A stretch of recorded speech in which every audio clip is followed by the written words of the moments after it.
দুদিন আগেও যে লোকটা ছিল একজন অপরাধী, শুধু অপরাধী না, খুনি, মানুষকে হত্যা করেছে। সুতরাং হত্যাকারী, খুনি, যাই বলুন না কেন, তিনি নিঃসন্দেহে একজন অপরাধী।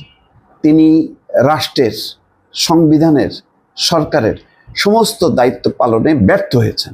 দর্শক, সেই মানুষটার নাম হচ্ছে চৌধুরী আবদুল্লাহ আল মামুন। তিনি এখন রাজসাক্ষী, এখন তিনি রাজার মতন সম্মান পাচ্ছেন। আজকে এই কথাগুলো বললাম একটা শিরোনাম দেখে এবং একটা ছবি দেখে। হেলমেট হাত করা ছাড়াই ট্রাইব্যুনালে রাজসাক্ষী মামুন।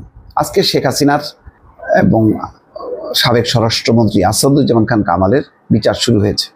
বিচার তারও শুরু হতে পারত, কিন্তু তিনি বলেছেন তিনি সব বলে দেবেন, সব ফাঁস করে দেবেন, কিভাবে অপরাধ সংঘটিত হয়েছেন। তিনি ক্ষমা চেয়েছেন, লজ্জা প্রকাশ করেছেন। তাই আজ যার আসামি হবার কথা, হত্যার আসামি, খুনের আসামি, তিনি হয়েছেন এখন রাজসাক্ষী।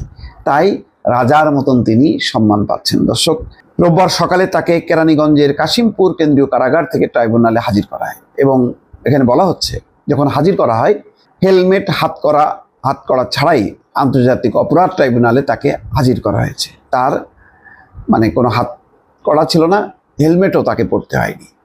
আজকে চৌধুরী আবদুল্লাহ আল মামুন খুনি এবং একজন মার্ডারার হওয়া সত্ত্বেও তিনি চরমভাবে এখন সম্মানিত। ওই যে যদি অপরাধী হতেন তাহলে হাত কড়া পড়তে হতো, হেলমেট পরতে হতো। যেহেতু তিনি এখন অপরাধ করেননি, সুতরাং তাকে এসব পড়তে হচ্ছে না। তার নিরাপত্তার জন্য কাশিমপুর কেন্দ্রীয় কারাগারে আলাদা জোন, আলাদা সেল, আলাদা নিশ্চয়ই খাওয়া দাওয়া, রাজস্বিক খাওয়া দাওয়া সেখানে বন্দোবস্ত হয়েছে। এটা বলে এক ধরনের ভাগ্যের নির্মম পরিহাস। শেষ সময় তিনি পুলিশের আইজি ছিলেন। আইজিপি হয়ে তিনি কি করেছেন?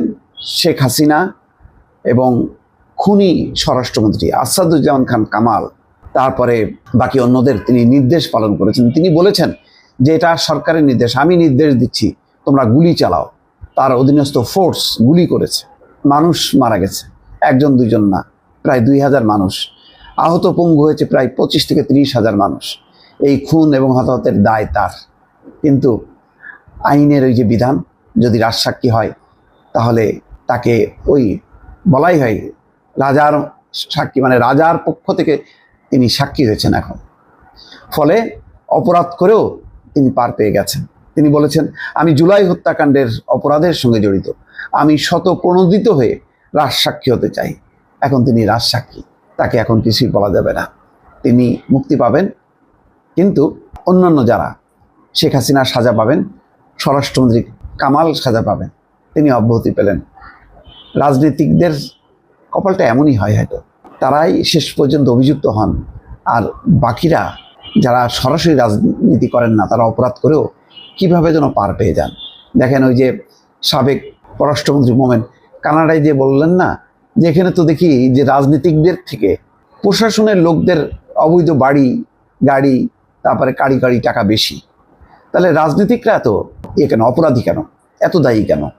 আসলে তাই, মধুটা খায় তারা, আর তারা মধু খায় ঠিকই সাময়িক, অল্প সময় ক্ষমতা বেশি করে, পরে বাস্ট করে, পারে না, কিন্তু আর ওরা কুরে কুরে খায়। আজকে দেখেন চৌধুরী আবদুল্লাহ আল মামুন, যার সে ফাঁসির আসামি হবার কথা, আজকে সে অপরাধী। ভালো থাকবেন, আল্লাহ হাফেজ।